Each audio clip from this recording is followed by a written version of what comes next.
धन्यवाद सर विश्लेषक अभिवादक सबले बल्ने भाइज्यूलाई हामी माझमा थोरै फेरि अतिथिहरू आउनु भएको छ उहाँहरूलाई म उपस्थित भएर अनुरोध गर्न चाहन्छु। हामी माझ मानव अधिकार कर्मी दलितमा जो धनी छ होइन जसको पहुँच छ उही आरक्षण कोटामा आउँछ। अब कुनै मगर छ भने पनि जो धनी मगर छ जसको पहुँच छ जस्तो रूपन्देहीको सेक्रेटरीमा हामीले भन्नु पर्दाखेरि दुई चारवटा जस्तो एकदमै पोलिटिकल रूपले पनि माथि पुगेको र त्यसले चाहिँ फेरि आर्थिक रूपले पनि सम्पन्न भएको यस्तो व्यक्तिको छोराछोरी चाहिँ आरक्षणमा गएको छ। त्यसले गर्दाखेरि गरिबले भेट्दैन आरक्षणको छ धनी जो सक्षम उसले भेट्छ भनेर त्यस्तो लाग्छ मलाई आइरहेको छ। अब यसले गर्दाखेरि यो आरक्षण साँच्चैमा के भन्छ यसरी गएको छ भने एकदमै उहाँले भनेको कुरामा छोराहरूले त्यो पाइरहेका छन्। अब खास पाउनु पर्ने त्यो सुनारहरूका छोराछोरीले त्यो आरक्षण पाउनै पाएको छैन। अब मगर ठुलो अरू गर्ने सिमले भएको छ जो टाढोबाट छ उसले पाइरहेको छ। त्यो चाहिँ त्यो अब हरेक हिसाबले पछाडि आर्थिक रूपले त्यसले गर्दाखेरि आर्थिक रूपले नै मान्छेको त्यो वर्ग विभाजनले आर्थिक सबै कुराको जातीय जुन भनिन्छ तर सबभन्दा महत्त्वपूर्ण समस्याको जड भनेको चाहिँ आर्थिक जो विकल्प छ जो स्नान पीडित छ उनीहरूलाई नै गर्नुपर्छ भने त्यसरी त्यो एङ्गलले जानुभयो भने तपाईँको अब एउटा राजनीतिक हिसाबले पनि अरूको वृहत समर्थन पाउनु हुन्छ। त्यसमा अब यो ब्राह्मण क्षेत्रीहरू भनिन्छ। अब यो तपाईँको अब गरिब ब्राह्मण क्षेत्रीहरूले जति अलिक पीडा चाहिँ अरूले पनि भोगेका छैनन् होला कि सायद त्यो कुरा त्यो ती बाहुन क्षेत्रीहरूलाई मात्रै थाहा हुन्छ हेर्नुहोस्। अब अरू जातिले चाहिँ अब त्यो एउटा कास्टकै आधारमा अब विभिन्न लान्छनहरू त बाहुन क्षेत्रमा पनि खेल्नु परेको छ। जबकि उनीहरू चाहिँ अरूको घरमा काम गरेर जीविकोपार्जन गर्ने त्यस्ता विपन्न ब्राह्मण क्षेत्रीहरू पनि छन् नि त। त्यतातिर पनि हामीहरूले सोच्नुपर्छ र आरक्षणको कुरालाई त्यसरी गरिदियो भने एउटा सर्वस्वीकार्य र त्यसरी राम्रो होला जस्तो लाग्छ। उहाँले भन्नु जस्तो यहाँ रूपन्देहीकोहरूमा अरबपति छन् होइन उसको छोराले अहिले भनौँ न अब आरक्षणको हिसाबले अब डक्टर पढिरहेको छ। एकजना सभासद छन् उनी दलित हो होइन अब सभासदको छोरीले पनि आरक्षणको आधारमा अनि उनी दलित हो उनको छोरीले अहिले के भन्छ अरे एमबिबिएस पढ्दैछन् त्यसरी यो आरक्षणको व्याख्या आम मानिस पुनः परिभाषित गर्नु पर्ने जस्तै यो समाजवादी कोटाको कुरामा पनि यति विकृति छ जस्तो भयो। श्रीमान छ श्रीमती जनजाति छ अथवा केही छ अनि त्यसपछि कुरा बोलिँदै गएको छन्। श्रीमती उता जनजाति भनेर गएको छ बुझो चाहिँ अब यता प्रदेशमा चाहिँ जितेर गएको छ।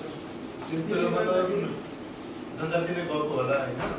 तर धेरै कुरामा राजनीतिक हिसाबले के छ भने जुन जनजातिको लागि कसैको लागि कटअफ छुट्याएको छ त्यसमा पनि तपाईँहरूको नेताको त्यो वर्गबाट आफ्नै वर्ग पनि गएको कुरा गर्ने त्यो पनि हामीलाई धेरै राम्रो हुन्छ। त्यो पनि दिएको छैन।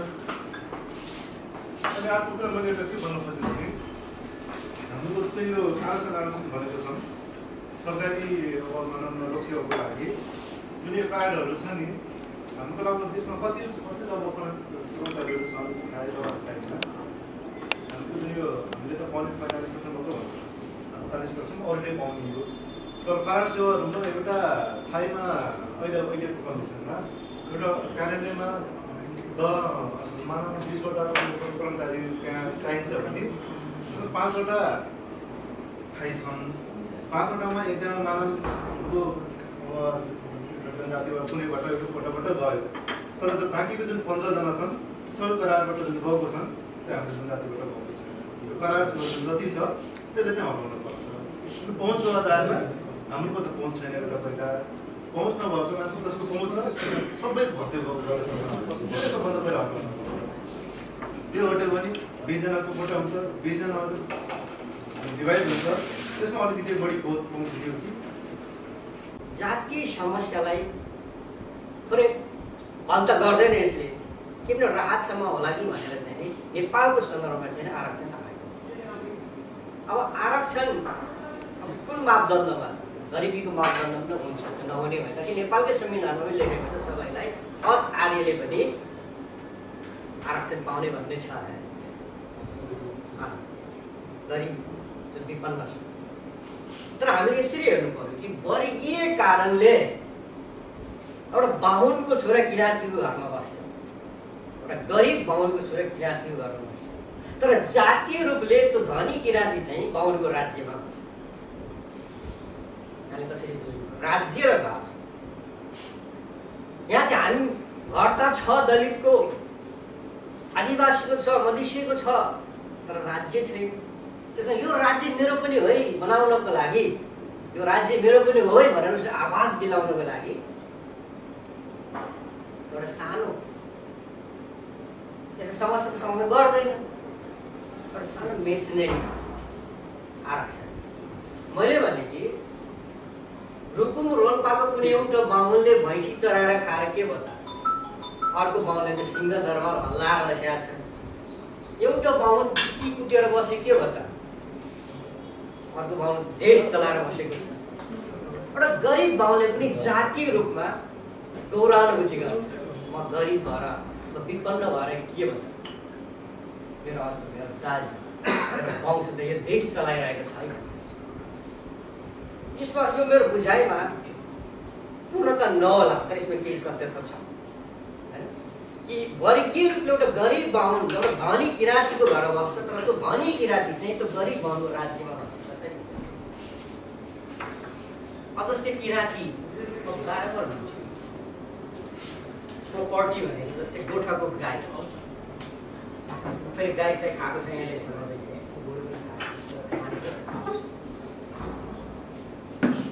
गोठाको वस्तु आफ्नो प्रोपर्टी हो नि, आफ्नो प्रोपर्टी अधिकार हुन्छ नि, तर उसले त्यो धनी किराँतीले चाहिँ आफ्नो गोठाको गोरु खाए बित्तिकै ऊ जेल जानुपर्छ।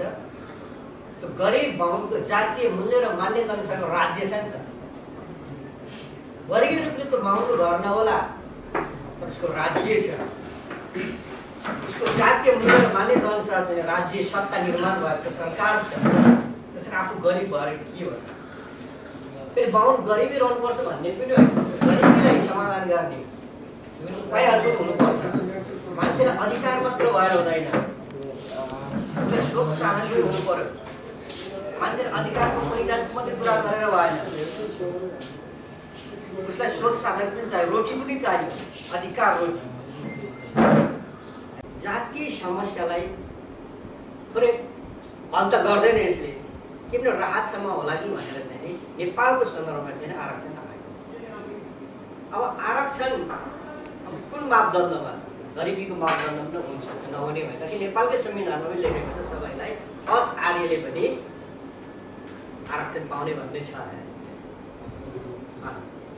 गरिब जुन विपन्न छ, तर हामीले यसरी हेर्नु पर्यो कि वर्गीय कारणले एउटा बाहुनको छोरा किराँतीको घरमा बस्छ, एउटा गरिब बाहुनको छोरा किराँतीको घरमा बस्छ, तर जातीय रूपले त्यो धनी किराँती चाहिँ बाहुनको राज्यमा बस्छ। हामीले कसरी बुझ्नु राज्य र गाउँ? यहाँ चाहिँ हामी घर त छ, दलितको, आदिवासीको छ, मधेसीको छ, तर राज्य छैन। त्यसमा यो राज्य मेरो पनि हो है बनाउनको लागि, यो राज्य मेरो पनि हो है भनेर उसले आवाज दिलाउनको लागि एउटा सानो यस्तो समस्या त समाधान गर्दैन, एउटा सानो मेसिनरी आरक्षण। मैले भने कि रुकुम रोल्पाको कुनै एउटा बाहुनले भैँसी चराएर खाएर के भयो त? अर्को बाहुनले त सिंह दरबार हल्लाएर बसेको छ। एउटा बाहुन टिकी कुटेर बसे के भयो त? अर्को बाहुन देश चलाएर बसेको छ। एउटा गरिब बाहुनले पनि जातीय रूपमा गौरवानुभूति गर्छ, म गरिब भएर विपन्न भएर के भयो त? मेरो अर्को मेरो दाजु मेरो वंश त यो देश चलाइरहेको छ है। यसमा यो मेरो बुझाइमा पूर्णता नहोला, तर यसमा केही सत्यता छ कि वर्गीय रूपले एउटा गरिब बाहुन एउटा धनी किराँतीको घरमा बस्छ, तर त्यो धनी किराँती चाहिँ त्यो गरिब बाहुनको राज्यमा बस्छ। कसरी? जस्तै किराँती प्रोपर्टी भनेको जस्तै गोठाको गाई, फेरि गाई साई खाएको छ यहाँले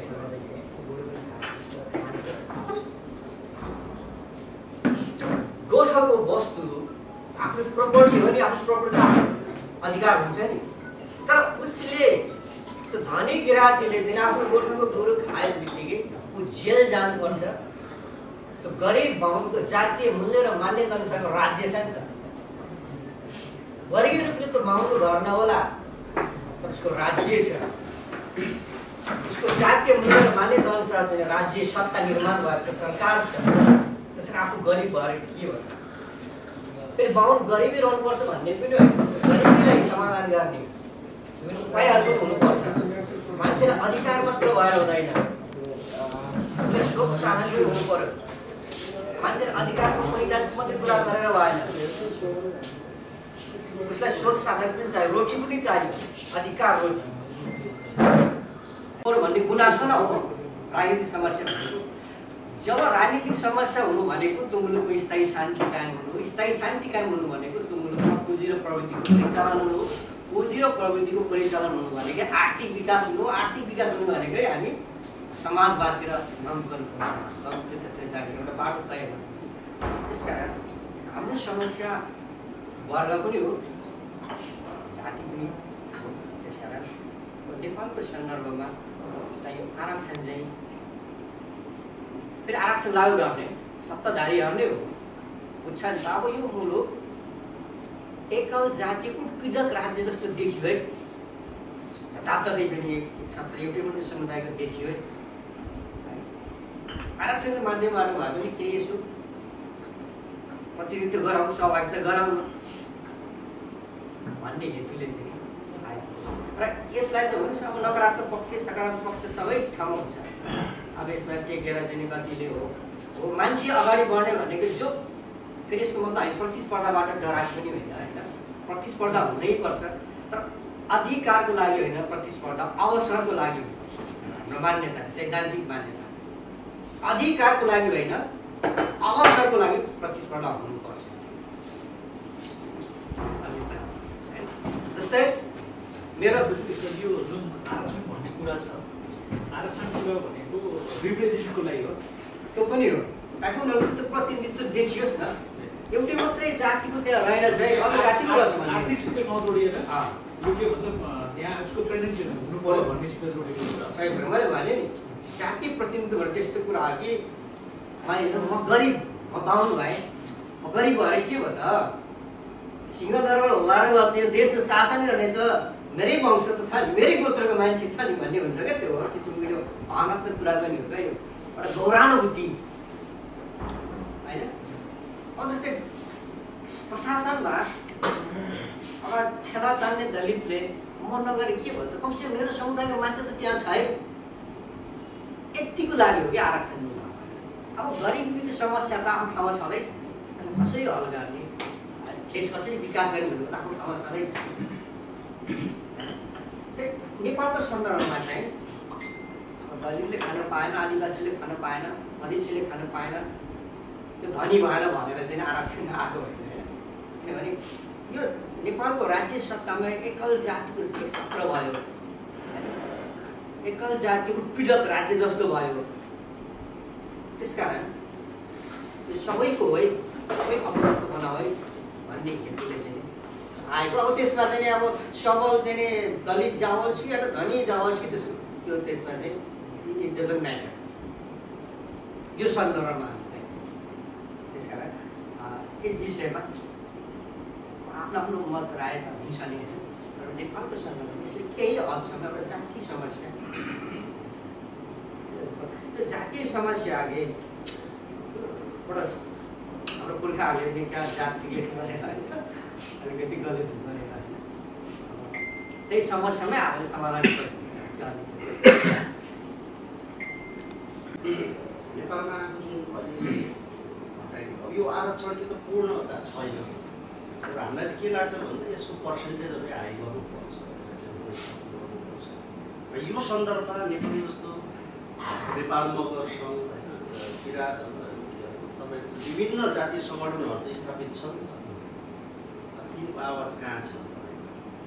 आरक्षण भनेको मैले बुझेको पनि त्यही हो, आइडेन्टिटी इस्टाब्लिसकै लागि चाहे धनी मगर जाओस् चाहे गरिब जाओस्, चाहे धनी तपाईँको कामी जाओस् नेपालमा आएको जुन अब यो आरक्षण के त पूर्णता छैन र हामीलाई त के लाग्छ भन्दा यसको पर्सेन्टेज अलिक हाई गर्नुपर्छ र यो सन्दर्भमा नेपाली जस्तो नेपाल मगर सङ्घ होइन किराँत तपाईँको विभिन्न जातीय सङ्गठनहरू त स्थापित छन् तिनको आवाज कहाँ छ? आरक्षण भनेको मैले बुझेको पनि त्यही हो, आइडेन्टिटी इस्टाब्लिसकै लागि चाहे धनी मगर जाओस् चाहे गरिब जाओस्, चाहे धनी तपाईँको कामी जाओस्।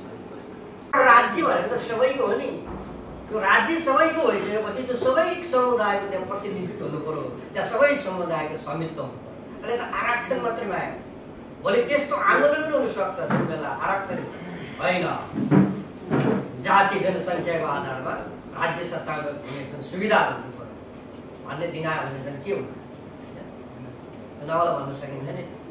किनभने राज्य त सबैको हो नि, राज्यले त कसैले छोड्दैन नि, त राज्यलाई त हामीले पालेको छौँ नि। गरिबले, एउटा दलितले, जनजातिले, हामी सबैले राज्यले हामीले के कर तिरेको छैनौँ छौँ नि होइन।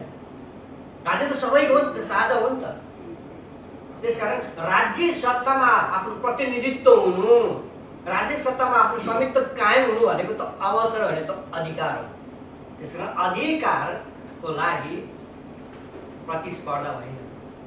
जस्तै मेरो छोरा 5 जना छ, अहिले मेरो छोरा डक्टर हो, यो चाहिँ लफङ्गा भयो, एउटा छोरा वकिल भयो, यसले क्या अर्को चाहिँ बेरोजगार भयो, रोगी छ, रोगीलाई म दिन्न, डक्टर पढ्ने छोरालाई म अंश दिन्छु भन्न पायो। त्यो बाउको छोरा भइसकेपछि जति जसले जति चाहिँ होइन दामासाई बराबरको अंश पाउने उसको चाहिँ अधिकार।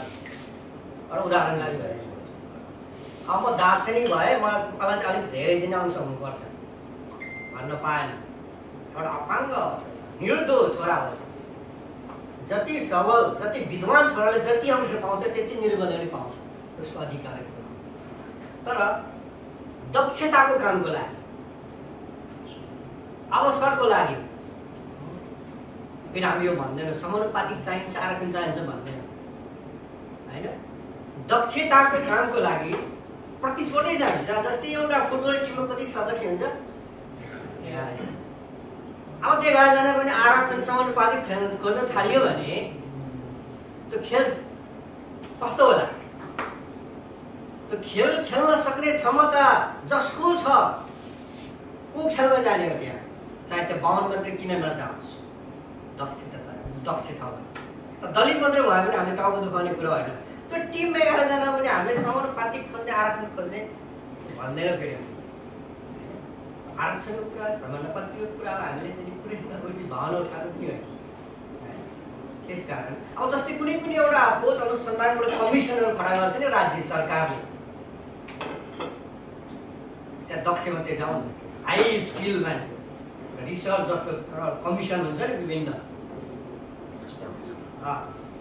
राज्यले कुनै पनि समस्या हो भने त्यहाँ एउटा कमिसन खडा गर्छ, त्यहाँ विभिन्न मान्छेहरू व्यक्तिहरू लाग्छ। अब त्यहाँ चाहिँ हामी फेरि आरक्षण हुनुपर्छ भन्दैन, जो दक्ष छ एक्सपर्टिज छ उनीहरू त्यहाँ जान्छ। त्यसकारण अधिकारहरू होइन, प्रतिस्पर्धा अवसरको लागि, दक्षताको कामको लागि। पहिला आफू बनेपछिले परिवार सोच्छ, परिवार बनेपछिले समाज सोच्छ, समाज बनेपछिले सिङ्गो देश राष्ट्र गरेर सोच्छ। अब विकासक्रमको चरणमा हिन्दूहरू त अलिक माथि आइसकेको छ, जातमा अल्झिनु परेन होइन। वैदिक कालदेखि नै होइन प्रमाणले माथि राखिदिएकै हो होइन। अनि कतिपय ब्राह्मण मित्रहरूमा स्वाभाविक म भएको त हुन्थ्यो नि मलाई होइन। अब कहाँ हामी जातमा अल्झिने, किनभने म बाहुन हो है भनेर चाहिँ परिचय दिलाउनु परेन, बाहुन भने सिक्दैन। जस्तै टाई सुट लगाएर एउटा दलित काममा चढेर हिँड्नुहोस्, एउटा बाहुन त्यहाँ चाहिँ खेला तान्ने गरेको होस्, हाम्रो मनोविज्ञान के हुन्छ भन्नुहोस् त। दलित भन्छौँ हाम्रो मनोविज्ञानले बाहुन हो, त्यो बाहुनै बाटो छ, बाहुनै योग्य हो भन्ने लाग्छ नि त हामीलाई। त्यो मनोविज्ञान छ नि त हामीमा, अहिले पनि छ। भनेपछि त लामो समयदेखि बाहुनको पहिचान हाम्रो मनोविज्ञानमा पनि स्थापित भइसकेका छन्। मलाई नै बाहुन सक्षम लाग्छ त, मलाई कसैले चुज गर्नु पर्यो भने म बाहुनलाई नै चुज गर्छु होइन। बाहुनै सक्षम हुन्छ र योग्य हुन्छ नि। मनोविज्ञानमा पनि बाहुनको पहिचान स्थापित भइसकेको छ, किन भन्नुहोस् त, नो प्रब्लम। त्यस कारण हिन्दू आर्यलाई चाहिँ समस्या भनेको वर्ग मात्र, खाना लाउनु, पैसाको समस्या होइन। तर दलितलाई त पैसाको पनि समस्या छ, डिग्निटीको पनि समस्या छ। र कति भाग हो त अब होइन? उसले त आफ्नो जाति हक अधिकार स्थापित गर्नु छ, त्यसको लागि पनि लड्नु छ, पैसा पनि कमाउनु छ। तर हिन्दू आर्यलाई त जातीय समस्या छैन, न त कमाउने क्षेत्रमा लाग्यो भयो। अमेरिकामा सरोज खनाल झाडु लाएर बसी के हो त, अर्को खनालले त यहाँ चाहिँ सिकन्दरगढ हल्लाएर चलाएर बसिया छ। महेन्द्र लावती अमेरिकाको मिचिगन युनिभर्सिटीमा प्रोफेसर भएर बस्छ, के हो उसको आफ्नो घरमा चाहिँ न उसको अधिकार छ न उसको पहिचान छ कि? सुन्नुभयो होला नि महेन्द्र लावती भाइ, I am professor of Michigan university भन्छ। अब यहाँ चाहिँ यहाँ भने के भन्नुपर्छ, आई एम सब्जेक्ट अधिकांश जातिमा दोस्रो दर्जाको भन्नुपर्छ, न उसको पहिचान छ न उसको अधिकार छ, के छ त उसको? महेन्द्र लावतीको नेपालमा घर होला तर राज्य त छैन नि। यसरी पनि बुझ्नुपर्छ यो पाटोबाट। यसको मतलब फेरि चाहिँ नि हामीले जातीय द्वेष ल्याउने भन्ने कुराहरू समान खाले विकास हुन्छ। राष्ट्र भन्छ नि हामी, राष्ट्र भनेको चाहिँ सरल भाषामा सत्ता भएको जातिलाई राष्ट्र, सत्ताधारी जातिलाई राष्ट्र भनिन्छ। जोसँग निर्णायक सत्ता छ त्यो जातिको, त्यो जाति राष्ट्र। अनि सत्ता नभएको जातिलाई सब्जेक्ट पिपुल अथवा नेपाली भन्दाखेरि जनजाति। जनजातिको घर छ, जग्गा छ, जमिन छ, पैसा छ, परिवार छ, तर एउटा चिज छैन, राज्य सत्ता छैन। होला रामबहादुर थापा मगर पनि त गृहमन्त्री भएको, उसको सत्ता छैन त। भीमबहादुर त मन्त्री भएको, सत्ता छैन त। सत्ताको त प्रधानमन्त्री त भयो, तर कसको अन्दरमा, कसको अधीनस्थ, कसको सत्ता मान्नु पर्यो त? तामाङले गाई खान्छ, गाई त सबैले खान्छौँ, तर अहिलेसम्म मेरो के तामाङ कानुन मन्त्री भएको थियो भन्नुहोस् त? शेरबहादुर तामाङ कानुन मन्त्री भयो। उसको आफन्तले, उसको काका बडाउको छोराले गोरु खाँदाखेरि जेल लगिन्थ्यो, उसले हेरेको ठुलो ठुलो मन्त्री, कानुन मन्त्री त हो।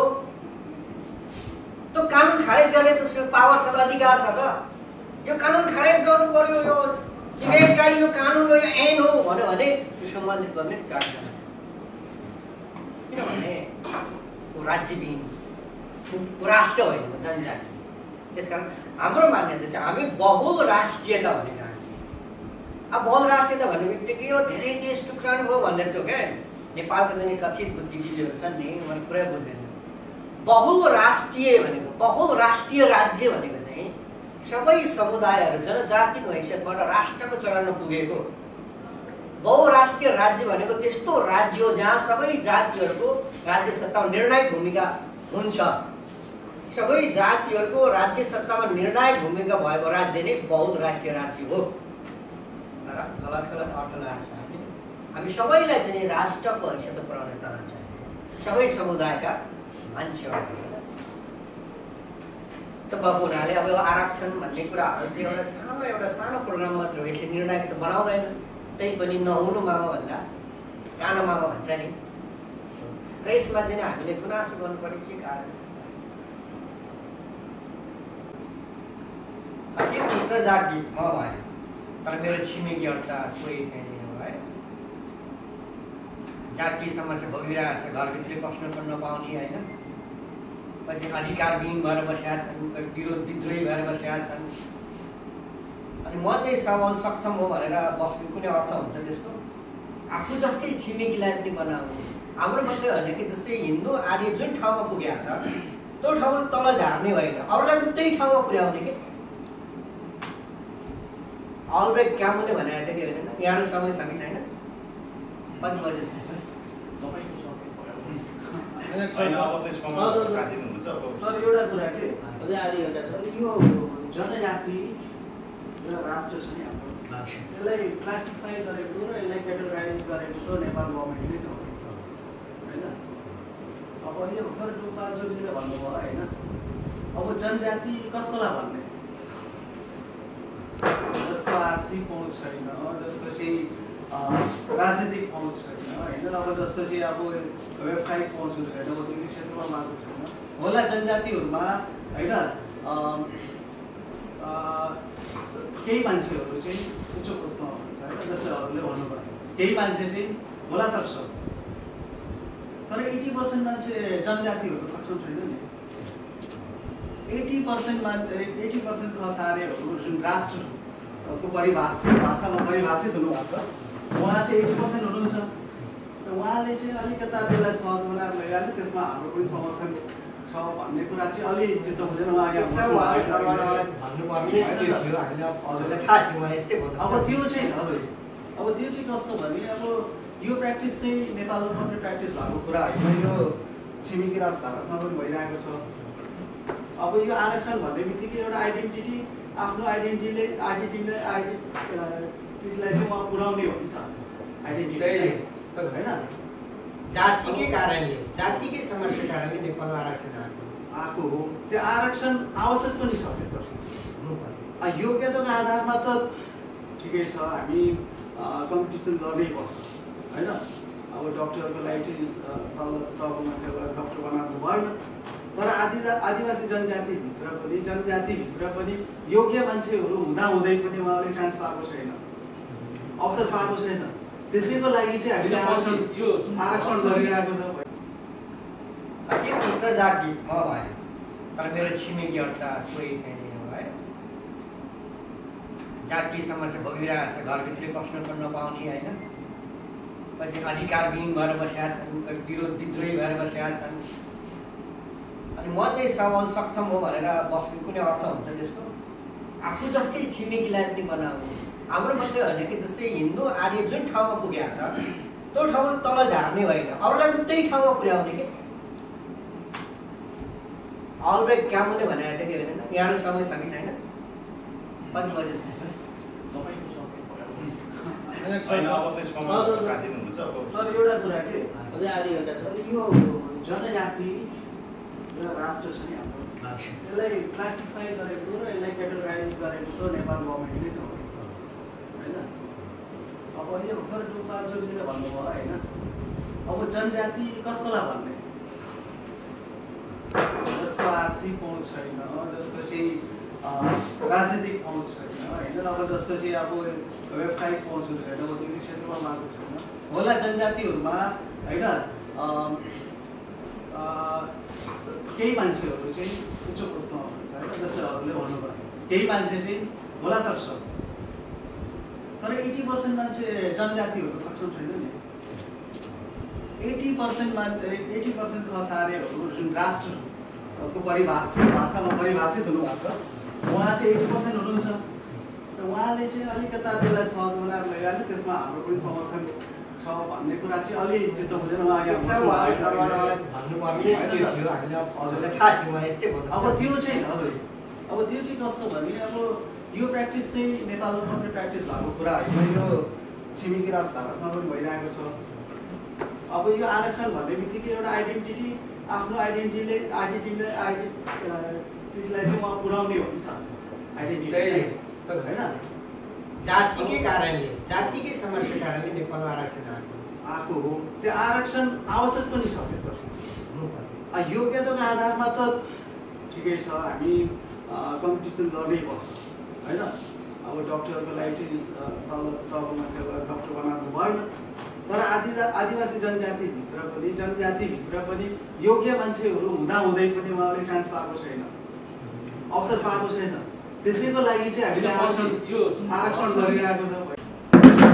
सबै नेपाली जनतालाई सबैको असुविधा अवस्था छ, त्यही कारण संविधानको ध्यान जोगाउन भने अर्थमन्त्रीको भने अर्कोमा दिएको धेरै समस्याहरू छन्। त्यहाँ यहाँ अगाडिमा धेरै कुरा राख्न चाहिन्छ। भूषणजीले भन्नुभयो आरक्षणको विषयमा केस बनाएर भन्नुभयो।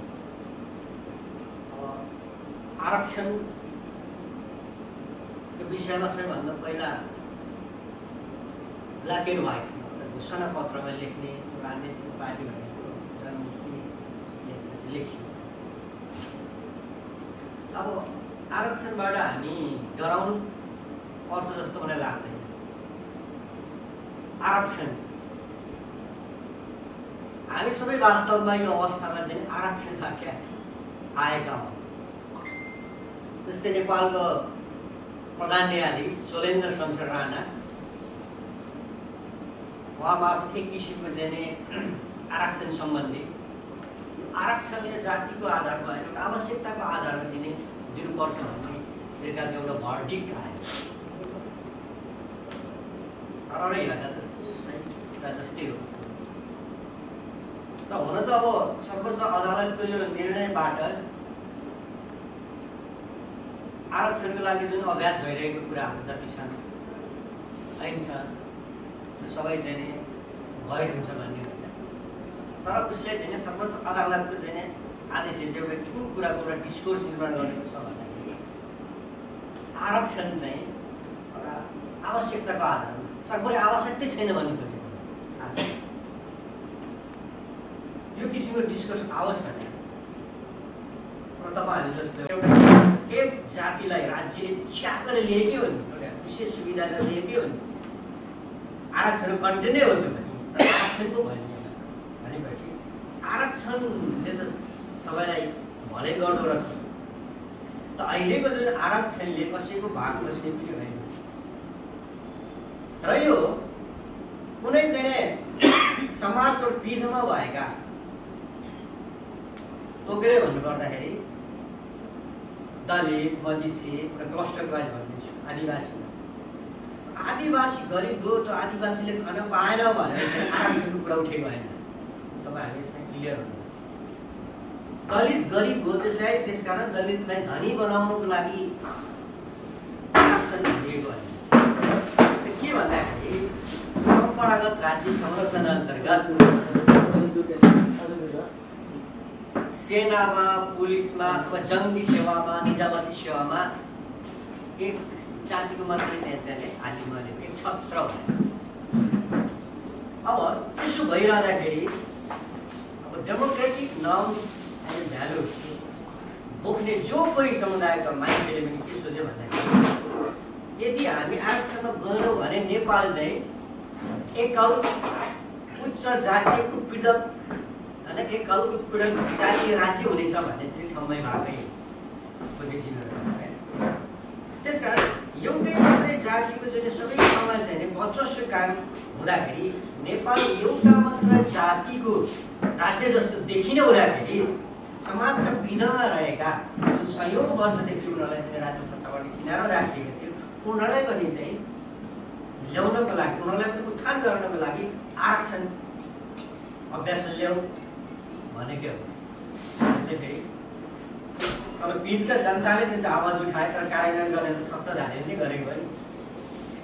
त्यसकारण आरक्षणको विषयमा तपाईँ हामीहरू जतिको मान्छेको एउटा नकारात्मक हुनुपर्छ भन्ने होइन, एउटा सकारात्मक विभेद भन्छ, एउटा पोजिटिभ डिस्क्रिमिनेसन, राम्रो कामको लागि सकारात्मक विभेद जो बहिष्कारमा परेका छन्, जो सदियौं वर्षदेखि राज्य सत्ताको सुविधामा जान पाएका छैनन् उनीहरूलाई पनि लिएर साँच्चै नै यो मुलुक त सबैको रहेछ है, यो मुलुक सबैको हो भन्ने आवाज दिलाउनको लागि हैन आरक्षणको कुरा आएको नेपालको सन्दर्भमा। आरक्षण भन्ने कुरा तपाईँको भूगोलको आधारमा पनि हुन्छ, विकट भूगोलको आधारमा, गरिबीको कारणले, वर्गीय कारण पनि हुन्छन्। तर नेपालमा चाहिँ यो नेपाललाई साँच्चीकै सबै समुदायको मुलुक है बनाउनको लागि आरक्षण अभ्यासमा आएको र यो आरक्षण भन्ने कुरो तपाईँको केही यो सधैँ हुनुपर्छ भन्ने होइन, एउटा निश्चित अवधिसम्मको लागि कि कुनै एउटा घाइते बिरामीले आफ्नो निको नभइदिए बैशाखी टेक्छ, निको भइसकेपछि सबल भइसकेपछि बैशाखी टेक्नु पर्दैन, बैशाखी चाहिँ प्रयोग गर्नु पर्दैन। त्यस्तै एउटा निश्चित समुदायका मानिसलाई राज्यको सेवामा अथवा जङ्गी सेवामा, निजामती सेवामा पनि उनीहरूको प्रस्तुति गराउनु पर्छ, उनीहरूको चाहिँ प्रतिनिधित्व होस्। त्यसको लागि आरक्षणको माध्यमबाट आरक्षणलाई टेकेर भोलि उनी पनि प्रतिस्पर्धामा आउन सकोस् भन्ने नै यसको उद्देश्य छ।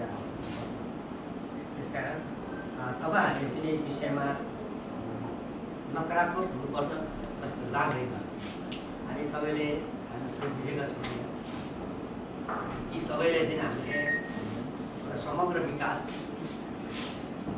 अब चाहिँ यहाँ पोलिटिकल पार्टीहरू पनि तपाईँको चाहिँ नि के हुन्छ भन्दाखेरि विभिन्न उद्देश्य स्थापित भएका हुन्छ।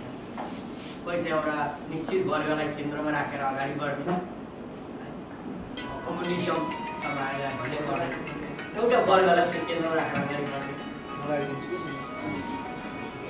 कसैले चाहिँ एउटा मात्र समुदायलाई चाहिँ केन्द्रमा राखेर अगाडि बढ्ने। अब हामीले कुनै पनि एउटा वर्गलाई मात्रै, एउटा समुदायलाई मात्रै काखी च्यापेर मुलुक अगाडि बढ्दैन, सबैलाई समानुपातिक तरिकाले विकास गरेर जानुपर्छ भन्ने सोचको साथले तपाईँहरूले गरेको। अब यो मैले धेरै समय हुने होला होइन, अब यहाँबाट पनि केही भए आओस् एउटा अन्तर्क्रिया जस्तो होइन। तर हामी चाहिँ आरक्षणको विषयमा चाहिँ हामी नकारात्मक नहुन्छ। र एउटा कुरा भन्दै भनेर मान्दै गर्छु कि आरक्षणबाट जाने क्यान्डिडेट र आरक्षणबाट होइन प्रतिस्पर्धाबाट जाने क्यान्डिडेट भन्छौँ नि, तर हामी आरक्षण भन्ने बित्तिकै हामीलाई नकारात्मक बनाउँछ। जस्तै आरक्षणको माध्यमबाट कुनै एउटा निश्चित डक्टरको कोटा हुन्छ, तर डक्टर बन्नको लागि त डक्टर बन्नको लागि जुन कन्टेन्ट चाहिन्छ नि, क्षमता, क्वालिफिकेसन, आरक्षणको माध्यमबाट जानेले पनि पढ्नै पर्छ, जान्नै पर्छ। आरक्षणको माध्यमबाट आएको यो भनेर चाहिँ उसलाई कम मार्क्स दिएर उसलाई डक्टर बनाउनु पर्छ भन्ने होइन। एउटा डक्टर बन्नको लागि चाहिने क्वालिफिकेसन त्यो ठाउँमा त्यो प्राप्त गर्नको लागि पो आरक्षणको साह्रो भन्छ। जस्तै निजामती सेवामा अधिकृत शाखा अधिकृत पास गर्नको लागि चाहिने शिक्षा एजुकेसन लिनै पर्छ, चाहिने नम्बर ल्याउनै पर्छ। अब यो दलित कोटाबाट आएको दलित हो, त्यस कारण यिनले चाहिँ नि 40 मार्क्स ल्याउँदैमा पास गर्ने भन्ने हुँदैन। त्यो कोटा प्राप्त गर्ने चाहिँ एउटा सहारा पो आरक्षणबाट आयो त। जस्तै कुनै एउटा दलित समुदाय एउटा निश्चित कोटामा यति कोटा चाहिँ दलितलाई भने छुट्टा। अब त्यो डक्टर जति तपाईँको चाहिँ उच्च जातिका चाहिँ हामीले प्रतिस्पर्धाबाट आएकाले चाहिँ जे पढ्छौँ त्यही पढेकै हुनुपर्छ, नत्र भने कसरी डक्टर हुन्छ त होइन। त्यो क्वालिटी, त्यो डक्टर हुनुपर्ने गुण त उसले पढेकै हुनुपर्छ, यसमा उसमा एक्सपिरियन्स हुनैपर्छ। तर यहाँ के भन्दाखेरि अब कमजोर मान्छे चाहिँ नि त्यहाँ ल्यायो भने कसरी हुन्छ त, मेरिट कुनै चाहिँ भ्यालु नै भएन भन्ने नै हुँदैन।